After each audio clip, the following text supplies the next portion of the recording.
One of the interesting things about design, if you ask somebody what design is, many are likely to say, you know what, design is all about creativity, design is imagination, design is about innovation, blah, blah, blah, all this kind of stuff. No, design, in my view, is not the only discipline uh, that practices innovation or creativity.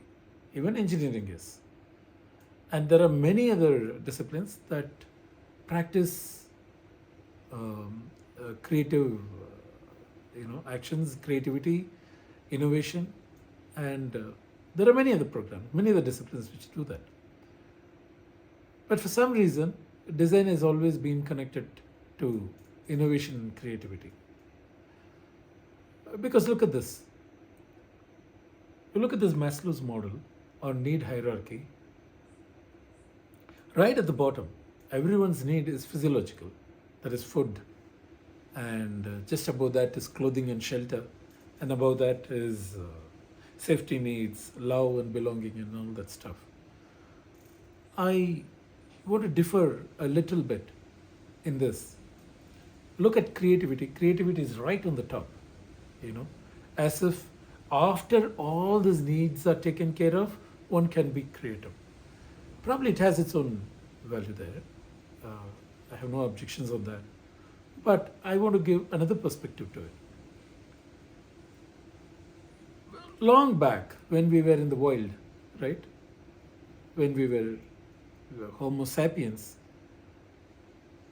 every day passed by us going for hunting, uh, looking for searching in search of our food, right?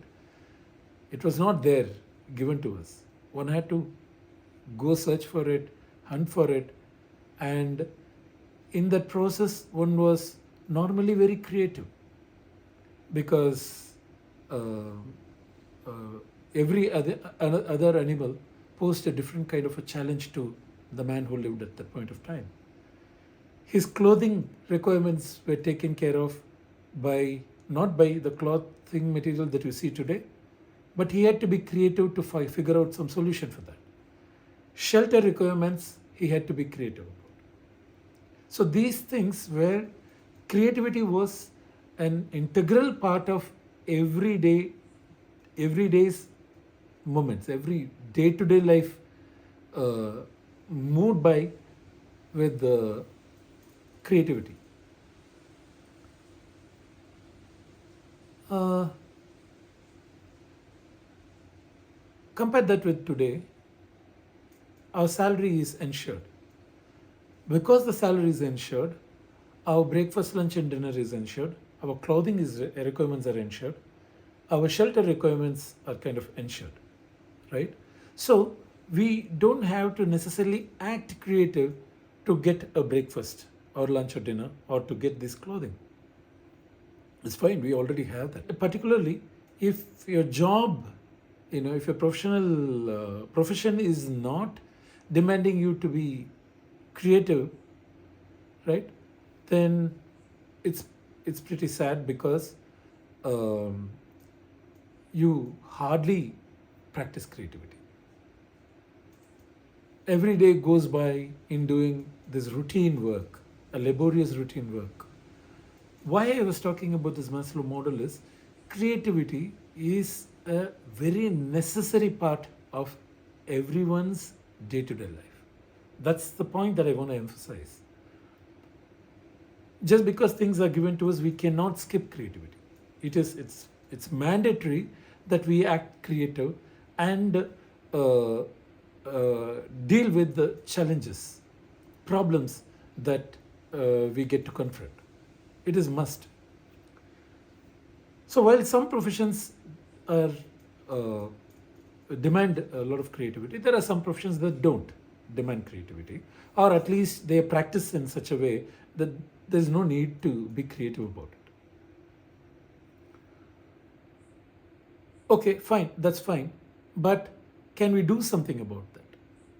That's why should we do something about this? Why should we practice creativity? As I mentioned earlier, creativity is an inherent and necessary part of our day-to-day life because it gives us tremendous sense of satisfaction and achievement when we do something creative and when that job gets completed. Be it a painting, be it, let's say, you composed a new piece of music, a new tune, you figured out a new choreography for a song, an oil painting, watercolor, sketching, or you designed a new jewelry, a new kind of paperweight, a new feature for a car in your house. Any of this is a creative act and it gives us a tremendous sense of achievement. That is important. Without that, believe me, life gets really boring, and at some point of time, it gets frustrating.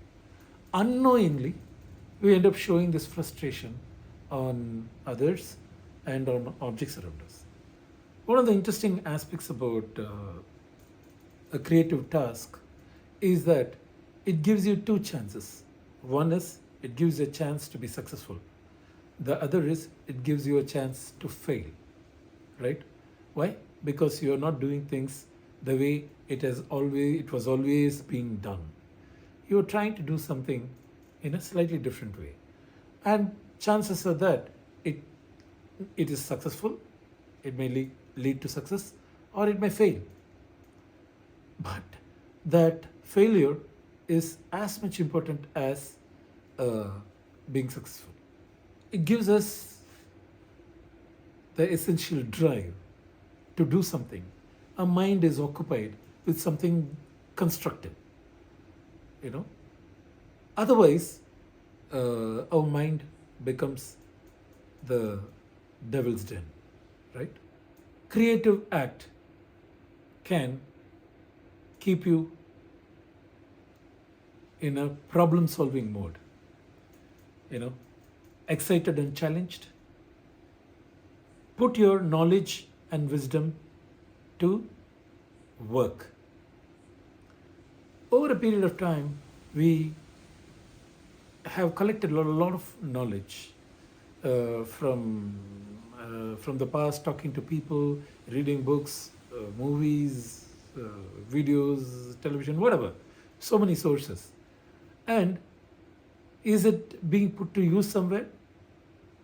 That's a question for us. So, a creative act can actually put your knowledge to work. As mentioned earlier, it gives you a sense of achievement and satisfaction. But an important point is that it avoids negativity in you. You know, because negativity is very contagious. It spoils your mind, it spoils your mood, and we end up showing it to others at home or others in the workplace, and it immediately is contagious. One after the other, the entire mood becomes negative, right? And a person who is fully charged to be creative, is less negative. That is an important aspect about the act of creativity. Well, apart from this, there is an interesting side to uh, creativity, which is that while you are involved passionately in the act of creating something, it is actually meditative. It's like sitting for meditation. You can get lost into it completely. Many people, many artists find themselves not feeling hungry, they forget doing everything else around them the moment they sit for a painting. A person involved in creating a music piece can go on and on and on and on and on without remembering to go for lunch or without remembering to do other things that they're supposed to do. That's the beauty of creativity. It is meditative. And The most important point being that it has healing powers. Scientific research says that patients with heart problems and cancer patients were kept in a workshop where they were taught oil painting, and they were encouraged to do oil painting. And over a period of 6 to 8 months, they observed tremendous amount of healing already had taken place in their body. See, it has amazing healing power. That is something very interesting about the act of creation.